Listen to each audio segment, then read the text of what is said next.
Last week, House Democrats held a Medicaid Day of Action all across the country. Throughout the week, hundreds of events took place focused on the Democratic effort to save health care for everyday Americans and contrast that with the extreme MAGA Republican budget plan to visit upon the American people the largest Medicaid cut in American history.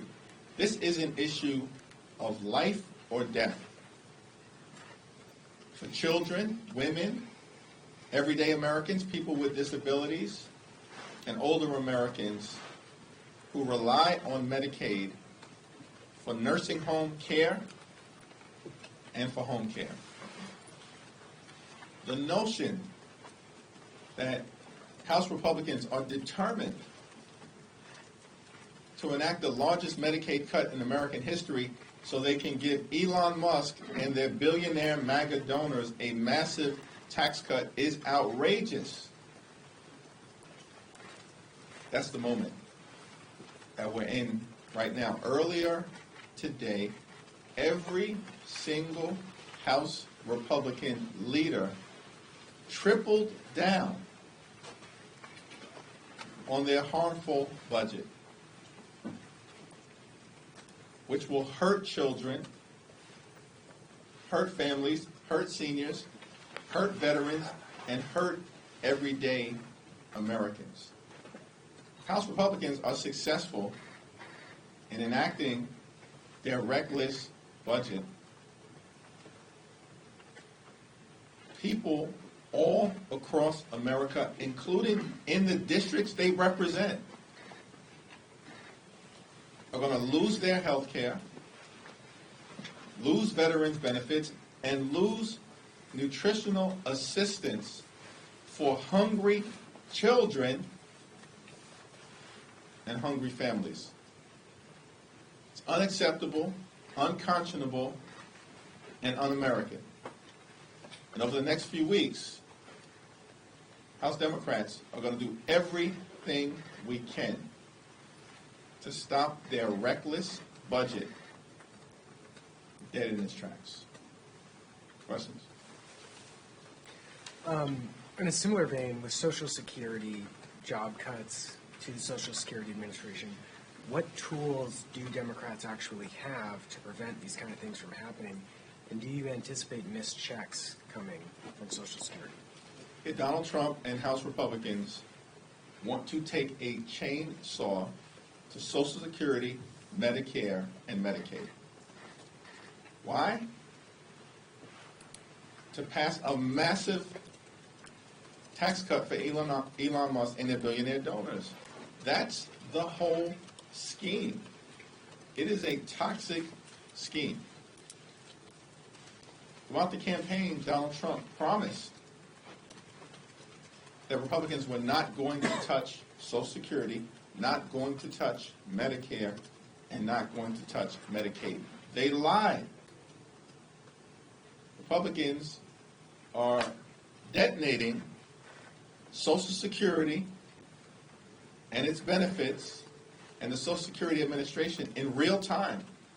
And benefits are going to be adversely impacted. That's the reality of the situation. It's the reason why House Republicans are running scared. They were directed not to hold town hall meetings. They were missing in action all of last week because they can't justify the attacks on Social Security, the attacks on Medicare, the attacks on Medicaid, and the attacks on the things that matter for the American people. Thank you, Mr. Witter. Republicans are starting to raise concerns about Florida 6, the seat there that was filled by Mike Waltz. I wanted to see if you think Democrats have a chance of actually flipping the seat, or if the DCCC should start investing in that race. I personally contributed to both candidates in Florida and have encouraged others to do so. These are races that should not, under ordinary circumstances, be on anyone's political radar. They are safe Republican seats that Donald Trump won by more than 30 points in both instances, including in Florida 6. The American people are not buying what the Republicans are selling. That is why they are on the run. All we hear about, including earlier today, was the notion that Republicans have some massive mandate. There's no mandate to enact the largest Medicaid cut in American history. There's no mandate to try to blow up the public schools in America. There's no mandate to fire thousands of veterans who served this country with great heroism. And now they've been tossed aside and discarded. And so chickens are starting to come home to roost. We've seen it in a variety of different special elections at the state and local level over the last several months. And it will be interesting to see what happens in Florida. These districts are so Republican, there would ordinarily be no reason to believe that the races will be close.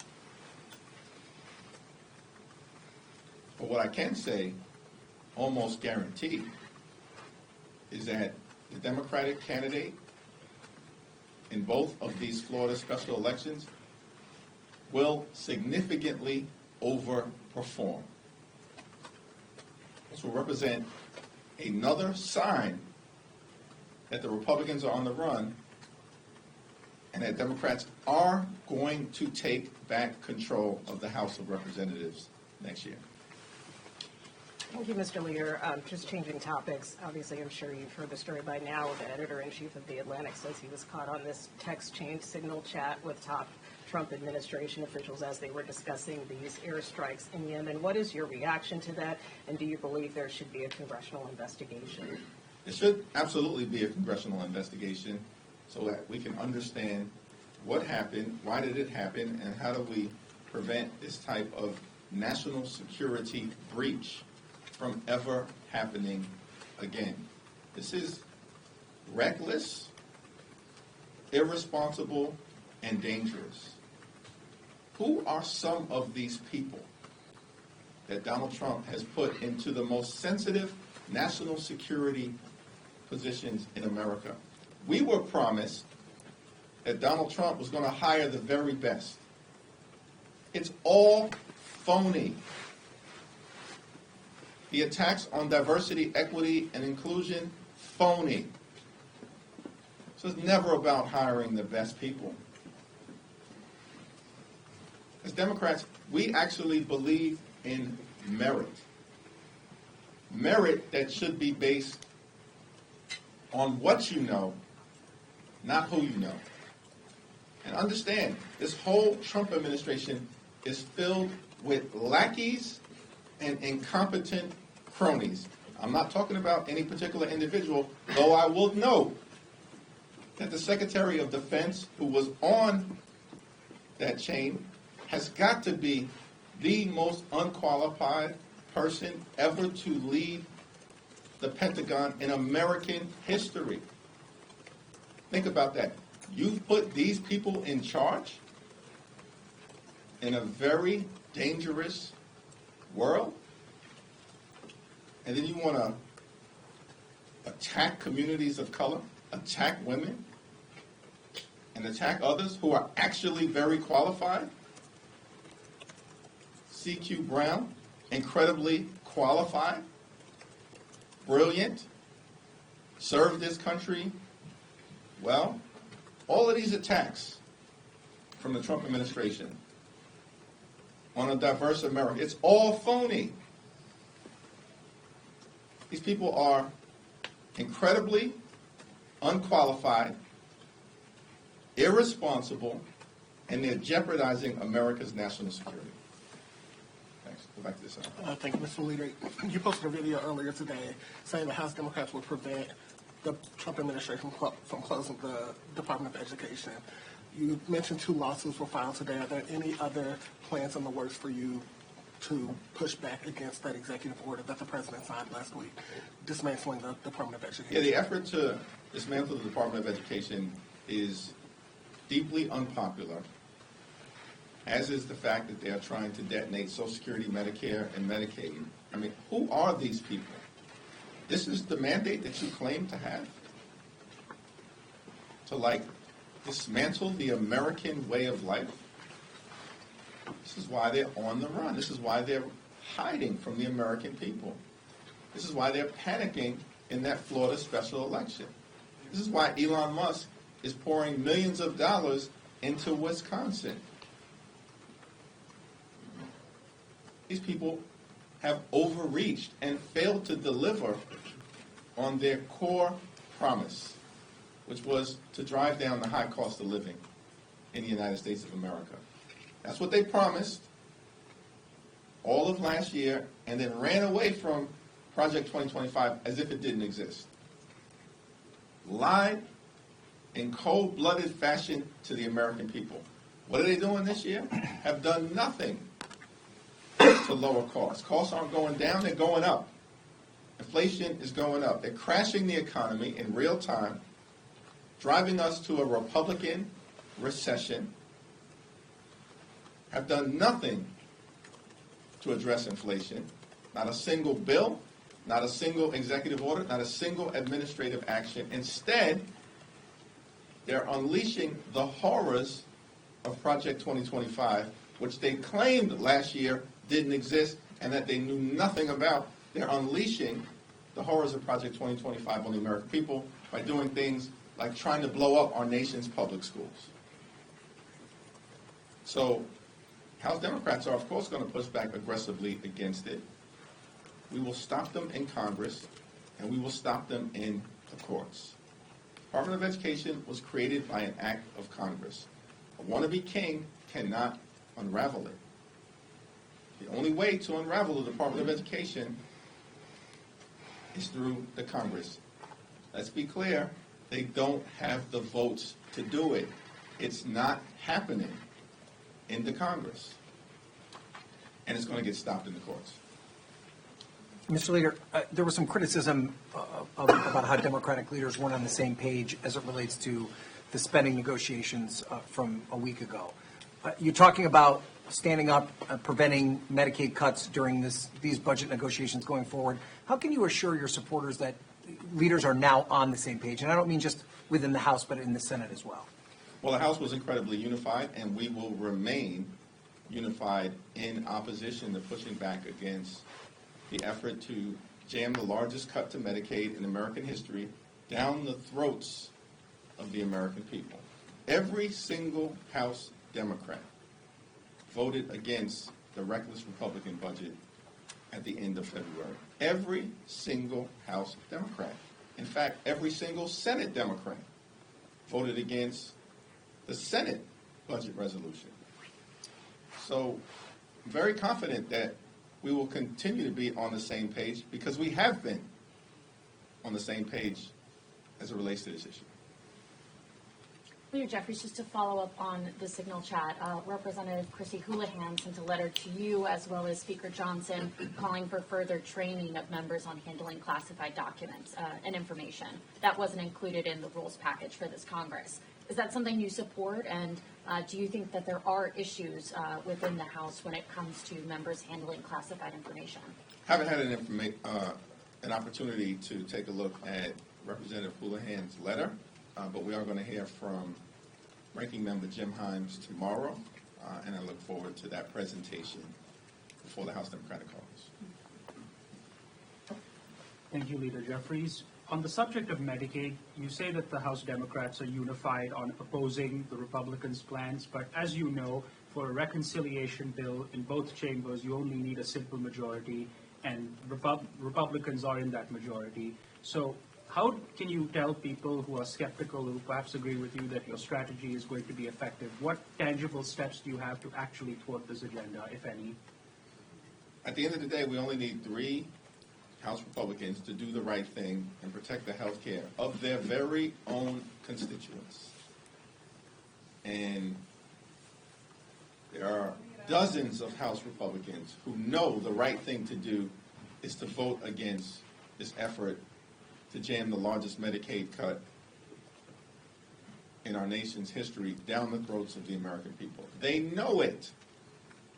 This is why House Republicans are refusing to engage with their constituents. They are running away from their constituents. They are refusing to hold town hall meetings all across the country. And so it's going to be incredibly important for the citizenry in every single district to make their voices heard as it relates to Republicans and make clear, keep your hands off our health care. In the same way that everyday Americans were able to do that in 2017 during the fight to protect the Affordable Care Act. I would note, despite this claim that is so entirely baseless about some massive mandate, that House Republican leaders continue to put out there as if they have a mandate to take away health care from the American people, which is ridiculous. Back in 2017, when Donald Trump won election the first time, he lost the popular vote, but there were 241 Republicans in the House of Representatives and only 194 Democrats. We were buried deep in the minority. And yet the American people rose up. And as a result, in the House and then subsequently in the Senate, buried deep in the minority, we stopped them from repealing the Affordable Care Act, even though they had massive numbers available to them at the time. In 2024, Donald Trump wins the popular vote. Does better in every single state in America than he had previously done. And yet he comes to Congress, and at full strength, there are 220 Republicans, maybe, and 215 Democrats. That's the smallest majority that any party has held since the Great Depression. And so on any given vote, by the time this comes to the floor, a few weeks, but more likely a few months from now, because Republicans can't get their act together on how extreme they want to be at this moment, it only takes 3 Republicans to do the right thing. That's a very different situation than the country found itself in 2017, and yet we were successful then. And as long as the American people show up and stand up and speak up for what we all know is right, we can be successful once more. Thank you, Leader Jeffries. Rep. AOC drew some large crowds on the trail this past week, stumping out west with Senator Sanders.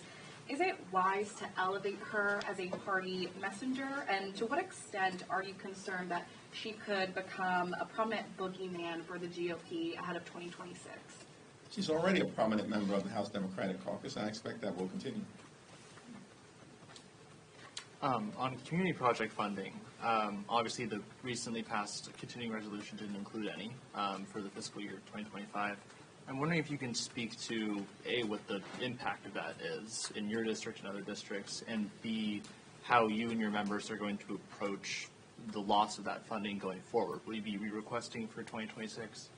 The absence of community project funding is another example of Republicans making the decision to hand over the power of the purse to Donald Trump, Elon Musk, and the administration. It's obviously a decision that we are strongly opposed to, as evidenced by our strong opposition to the reckless Republican spending bill for reasons that related to veterans' benefits, health care cuts, and cuts to nutritional assistance to children and families, as well as housing support all across America. Moving forward, our view will be represented if there are, in fact, bipartisan discussions that take place broadly relating to the congressional power of the purse and making sure that members have the ability to help determine what spending priorities are most needed for the districts that they are privileged to represent, as opposed to some out-of-touch, unelected billionaire puppet master making decisions on behalf of everyday Americans throughout this country. Last question. One of the more tenured members of your caucus is facing a primary challenge. There have obviously been a lot of other discussions around the country about, progressive activists, grassroots activists, primarying members that they don't think are taking a hard enough tack against President Trump or have simply been in office too long. Are you concerned at all about incumbents getting ousted this cycle, and what specific steps are you taking to I'm prevent not familiar with who you're talking about. that? Congressman Schakowsky is facing a challenge from Kat Abu-Ghazala.